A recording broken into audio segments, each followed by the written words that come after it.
السلام علیکم ورحمت الله وبرکاته. ملګرو په مدین کې چې کوم واقع راغله او دغه نوجوان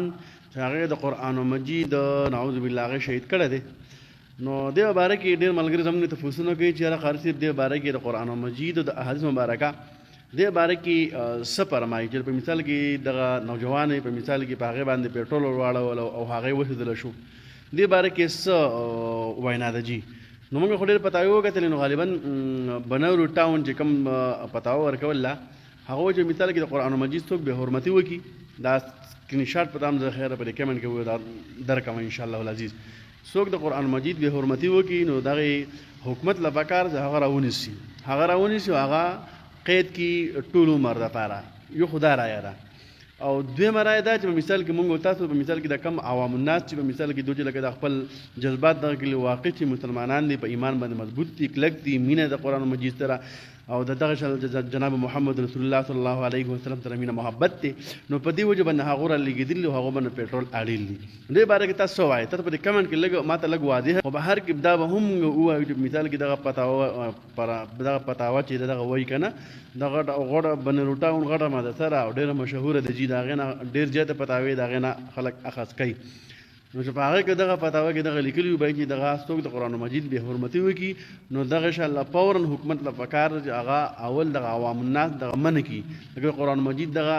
قرآن مجید سیزي شهید کوي نعوذ بالله، نو د هغې عوامو له اول پکار چې دغه کس منع کړي. که دغه بیا هم نه منع کېږي په زور دې منع کړي، پتاوې کې دا لیکلي دي. هغې نه بعد بیا وایي په مثال کې دې ته وشوه دی منع کړو، دا بیا حکومت وقت له پکار ده چې دا بوزي او دې له دغه ورکړي سزا ورکړي. خو لیکن اوس چې دا کوم عمل شوی دی په دې کې هم موږ څه نشو ویلی، ذهن هم زموږ د کار نه کوي. خدای پاکه دلته کې دا سړی د عوام الناس په مثال کې راګیر کړی دی، اوس سېدلی دی که نه پیټرول پې اړیل دي. نو په دې باره کې تاسو څه وایئ؟ په کمنټ ورکوي، او که څوک د قرآن مجید او د احادیث مبارکونه زیات پوهېږي نو هغه هم په دغه کې حواله ورکوي سره د ثبوتو چې آیا دا کار صحیح کړی دی که غلط کړی دی. صحیح ده نو کوشش وکړو چې دغه په مثال کې